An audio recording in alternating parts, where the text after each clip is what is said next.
사람을 움직이는 방법. 시행의 술수. 상대를 움직이려면 상대가 움직이도록 유도해야 합니다.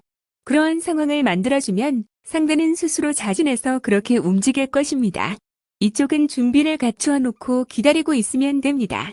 능히 적을 움직이는 자는 그 형세를 취하면 적은 반드시 그 형세를 따르게 되며 적에게 대책을 맞추면 반드시 적은 그것을 취하게 됩니다.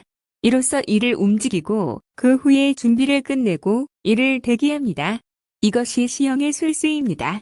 형을 제시하고 강제로 하지 않고 사람을 움직이는 법입니다. 더구나 순순히 자기의 의견을 듣는 상대가 아닌 적대하는 상대조차도 마음대로 움직이려고 합니다. 기원전 5세기 중엽까지 오늘의 산서성 일대를 지배하고 있던 진이라는 나라가 있었습니다. 옛날부터 산세가 기구하다고 형용될 만큼 교통이 곤란한 지역입니다. 그 서북쪽에는 소수민족, 그 당시로는 이적의 나라들이 있어서 그 중에도 구유라는 나라는 여간 강하지 않았습니다. 그런데 진나라의 지백이 이구 유국을 정복하려고 생각하였습니다. 그러나 그 나라로 통하는 길은 사람만이 겨우 통할 수 있는 험로였습니다. 그 당시는 말이 끌게 하는 병기차가 전쟁의 주력이었습니다. 이렇게 험한 산길로서는 정예를 자랑하는 지백의 군사도 전체를 통과시킬 수가 없었습니다. 지백은 한 가지 묘안을 착안하였습니다. 거대한 종을 주조하여 구유에게 선물을 했습니다. 종이란 물건은 옛날 중국에서는 악기의 역할을 하였습니다. 지백의 사자로부터 이전거를 받은 구유의 임금은 크게 기뻐했으나 국경에서 서울까지의 좁은 산길로는 이 종을 운반할 수가 없었습니다. 왕은 서둘러 산길의 폭을 넓히는 공사를 하였습니다. 마을에서는 부역이 출동하고 좁은 산길은 즉각 쉽게 수레가 지나갈 수 있도록 개수되었습니다. 그 준공을 기다리고 있던 지백은 전차의 대군을 파견하여 즉시 구유를 멸망시키고 말았습니다. 이곳 사는 사람을 움직이는 데 기본적인 원리를 포함하고 있습니다. 상대를 멀리 떨어져서 조종하면서 이쪽이 의도하는 방향으로 나아가도록 만드는 원리입니다. 지백은 구유에 대해서 하등의 강제도 명령도 한 것은 아닙니다. 그럼에도 자발적으로 상대방은 지백이 원하는 대로 움직여준 것입니다. 상대를 자발적으로 그러한 마음이 동하도록 시키기 위하여 그 동원을 찾으면 됩니다. 현대의 심리학이나 행동과학에는 동기작동이라는 이론이 대두되고 있습니다. 자발적으로 행하는 마음을 일으키게 하는 것이 중요시되고 있습니다. 가장 손쉽게 사람을 움직이는 것은 강제적 명령입니다. 그러나 그래서는 어디까지나 상대는 표면적으로 움직일 뿐이며 그것도 일시적인 것에 지나지 않고 명령 이외의 사태가 일어나면 대응할 수가 없습니다. 군대와 같이 절대적 명령을 가지지 않고 다군의 사원의 자주적인 임무 수행을 필요로 하는 기업의 인사관리가 최근 이 동기작동에 관심을 기울이게 된 것은 무리가 아닙니다. 오늘날 사람을 채찍과 사탕만으로 진정으로 움직일 수 없다는 데서 인간의 행동을 일으키고 방향을 갖게 하고 지속시키는 동기의 연구가 각광을 받게 된 것입니다. 현대인의 행동의 최대의 동기는 금전에 있다고 일컬어지고 있으나 반드시 그것만이 아니라는 것도 중시하게 된 것은 월급의 많고 적고보다도 보람이 있는 일을 하고자 하는 마음이 더욱 압도적으로 강하게 되어 있는 것은 작금의 젊은이에게 공통된 현상입니다. 미국의 심리학자 A. 메슬로 동기의 연구로 유명하지만 그는 인간의 기본적인 욕구를 5가지로 나누고 있습니다. 가장 강한 욕구가 첫째는 생리적 욕구입니다. 이것이 어느 정도 충족되면 두 번째, 안전과 안정을 바라는 욕구입니다. 그 다음 세 번째는 집단의 한 사람으로서 수용받고 싶은 욕구이며 넷째는 주위에서 존경받고 싶은 욕구입니다. 끝으로 5번째는 자기 표현의 욕구라는 순서입니다. 이런 것들이 얽히고 설켜서 동기가 되고 행동을 일으킨다고 말했습니다. 심리학이나 행동과학에서 이론적으로 해명된 일이 고전의 세계에서 경험에 의하여 파악되고 있었습니다. 한 비자도 이미 2300년 전에 동기작동에 관한 연구를 하고 있었습니다. 그가 말하기를 군주의 입장에서 백성의 동기작동을 위해서 정치의 수단으로 삼은 것에 첫째는 이익, 둘째는 권위, 셋째는 이상이다. 이익으로 민심을 끌고 권위로서 명령을 지키게 하고 이상대 의명분에 의하여 통일을 도모한다. 이 세 가지가 기본이며 그 밖에는 부수적이다. 라고 했습니다. 한비자는 정치에서 동기작동이라고 할 수 있는 견해의 여러 가지를 후세에 남겼는데 그것이 곧 시영의 술수의 이론적 근거라고 할 수 있습니다. 자연의 이치에 따라서 하면 노력을 하고 사람을 움직일 수가 있습니다. 어떤 남자가 수레를 끌고 태고교를 건너려고 했으나 경사가 급해서 올라갈 수가 없었습니다. 사나이는 수레의 손잡이에 걸터 앉아서 노래를 부르기 시작했습니다. 그러자 통행인이 모여들어서 밀고 끌고 하여 수레는 자연스럽게 다리를 건넜습니다. 천하를 다스리는 데는 반드시 인간의 심리의 근거를 두었고 통솔자들은 부하에 이심장하게 비상한 노력을 기울였습니다. 현대에서도 장이라고 이름이 붙는 사람들의 고심은 3000년 전의 옛날과 그렇게 다르지 않습니다. 현대는 옛날과 달라 명령 하나만으로는 처리되지 않기 때문에 여보게 어때 잘 되는가? 라고 어깨를 한번 두들기는 일에서 비상금을 털어서 목로 집으로 데리고 가는 일까지 온갖 고생이 뒤따르기도 하지만 그렇다고 어깨를 치거나 술을 사준다고 다 되는 것은 아닙니다. 진정으로 상대의 마음을 포착하는 것이 아니어서는 단순히 마시게 하는 것, 동기를 만드는 일에는 부족합니다. 이렇게 기법만으로는 마음을 잡을 수가 없고 뚜렷한 형태로 나타난 성애가 필요합니다. 제나라의 재상 맹상군은 찾아온 사람과 얘기를 나누면서 슬쩍 상대의 부모 형제에 관한 메모를 해두었다가 당사자에게는 말도 없이 그 부모 형제에게 선물을 보냈다고 합니다. 부모 형제의 소식으로 그 사실을 알게 된 당사자는 감격하여 모두 맹상군을 지지하게 된 것은 말할 나위가 없습니다. 또 위나라의 장군 오자는 종기를 앓고 있는 병사의 고름을 빨아주었습니다. 그 병사는 전장에 나가자 적의 앞에서 일보도 후퇴하지 않고 끝내 전사하고 말았습니다. 5월 동주의 계약과 배수의 진. 기원전 6세기경에 오나라와 월나라는 서로 원수지간으로 5월이란 두 글자는 상극대립의 대명사가 되었습니다만 양국의 사람이 같은 배를 타고 폭풍을 만나서 배가 위태롭게 되면 좌우의 손과 같이 서로 돕게 될 것입니다. 원수도 공동의 위기에 처해서는 협력한다는 고사에서 더욱 나아가 일부러 그러한 위기적인 상황에 몰아넣어서 협력 관계를 조성하는 전술을 5월 동주의 계략이라고 말하게 되었습니다. 내부의 대립이 심하여 조직의 운명이 파괴된 경우에도 5월 동주의 계략을 사용하여 좀 더 강대한 적 혹은 공동의 위기를 부각시켜서 대립의 해소를 도모할 수가 있습니다. 그러나 한쪽이 자기의 권력 의지만을 위해 상대의 생존권을 위협하는 경우는 기만적 술책이 되고 한쪽만이 적에게 내통하는 따위 술책은 결국 대립 항쟁을 격화시킬 뿐만 아니라 스스로 자멸을 초래합니다. 이 5월 동주와 유사한 난세의 돌파술에 배수의 진이라는 것이 있습니다. 병법에서는 결코 강할 등에 지고 포진에서는 안 된다고 일컬어지고 있습니다. 그것은 후퇴의 여지가 없기 때문입니다. 그런데 한나라의 명장 한신은 기원전 205년 조나라의 대군과 싸웠을 때 황하를 배경으로 하고 포진하여 적을 맞아 싸워서 대승리를 거두었습니다.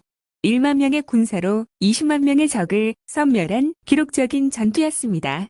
조나라 군사는 처음에 한군의 무모한 포진을 보고 비웃기도 했으나 스스로 탈출로가 차단된 한나라 군사의 맹렬한 결사적 전투력과 전술에 의해 조나라 군사는 복병의 협공으로 마구 무너지고 말았습니다. 전쟁이 끝난 후에 부하의 장군들이 한신에게 이런 병법이 있습니까? 하고 물었습니다. 한신은 대답했습니다. 그건 병법에 엄연히 들어있지만 당신들이 찾지 못하고 있을 뿐이요. 손자에는 궁지에 쫓겨야만 비로소 활로가 열린다라고 하지 않았소. 이번 전투에 참가한 우리 군사는 갑자기 편성했기 때문에 제대로 훈련이 안 되어 있어. 말하자면 오합지중이니 쉬운 곳에서 전투를 시키면 아마 모두 도망쳤을 것이요. 궁지에 몰렸기 때문에 자발적으로 사력을 다하여 싸울 수 있었소.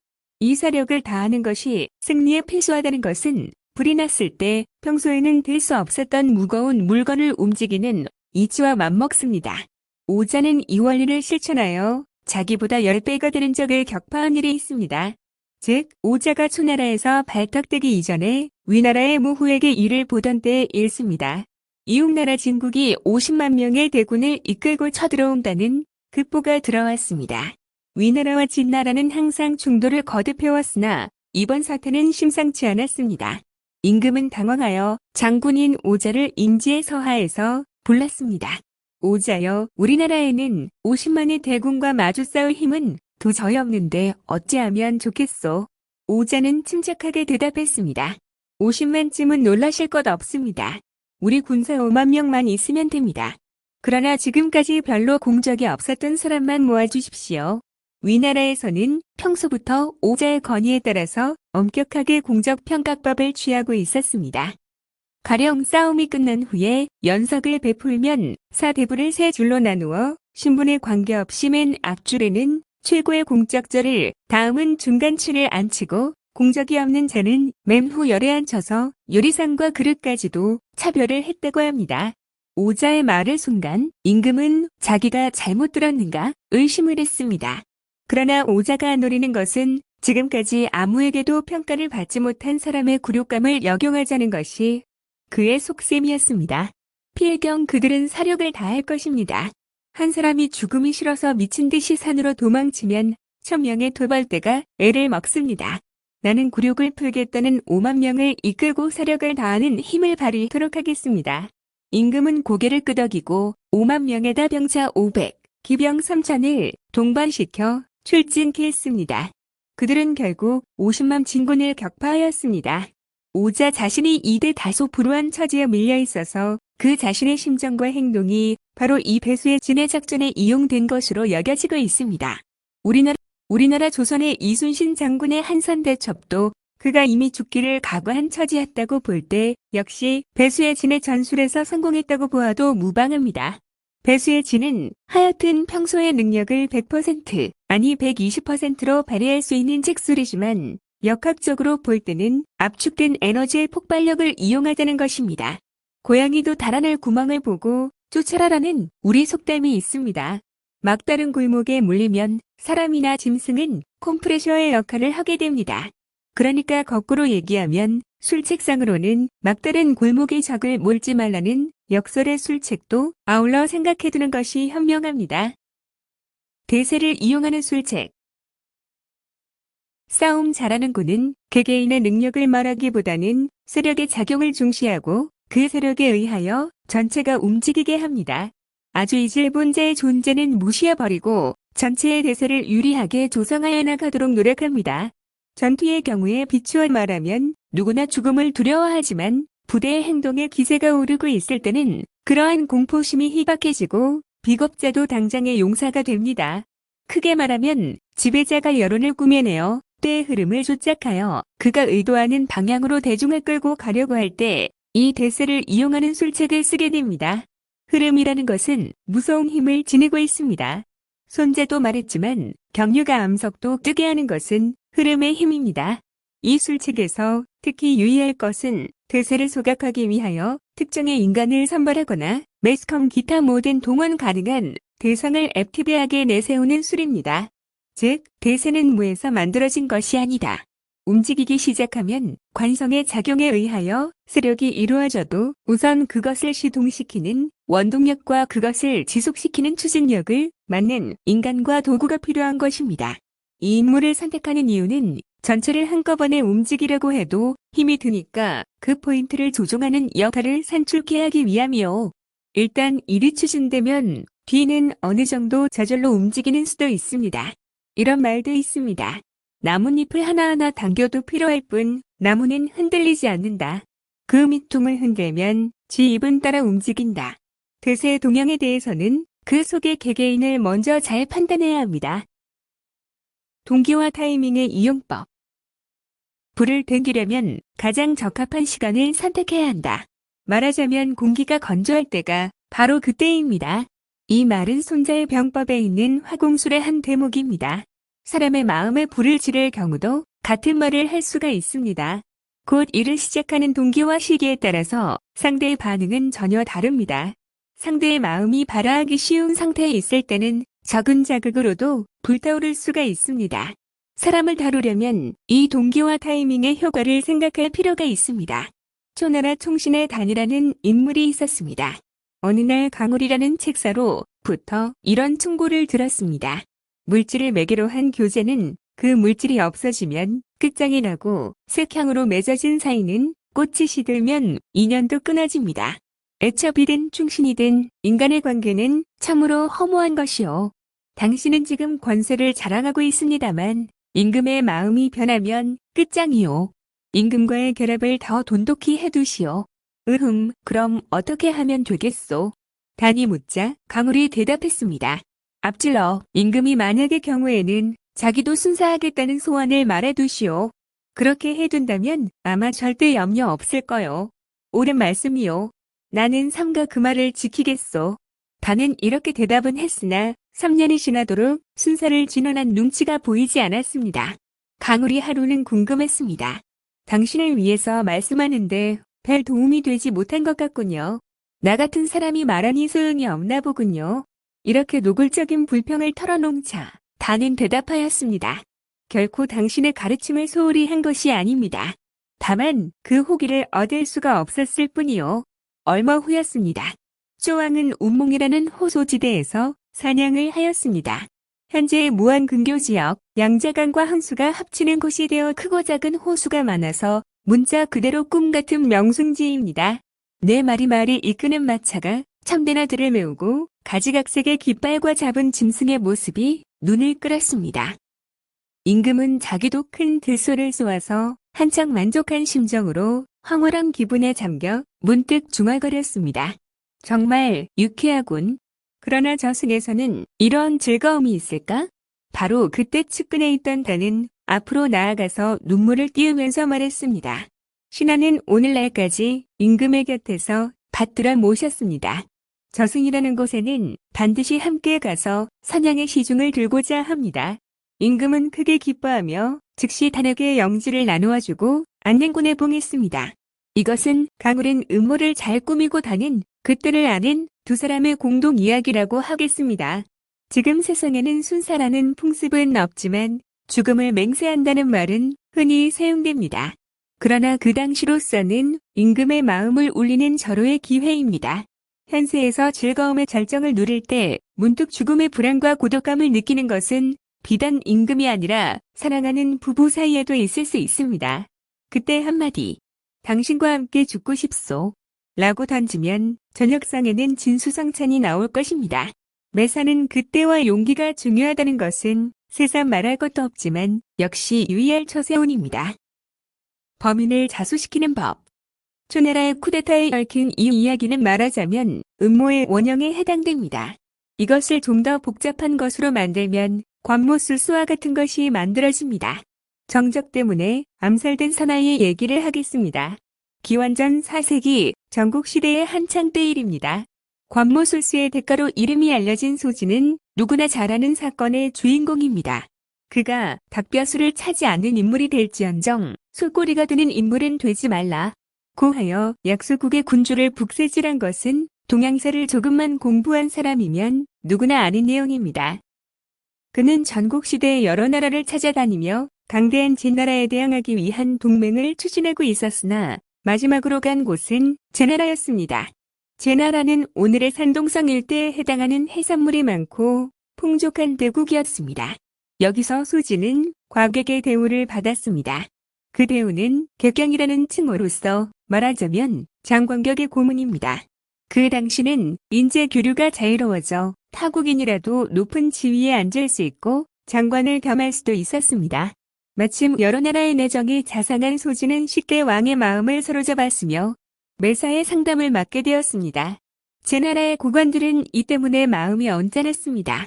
어느 날 소진은 누군가의 습격을 받고 중상을 잊고 말했습니다. 그를 시기한 고관의 그 누군가가 시킨 자객 때문이라고 추측은 했으나 범인은 모습을 숨기고 잡을 도리가 없었습니다. 소진의 용태는 악화되어 운명의 시간이 다가오고 있었습니다. 병위문을 논 임금을 향하여 임종을 앞둔 소진이 입을 열었습니다. 범인을 찾아낼 방법이 있습니다. 해주시겠습니까? 그래요.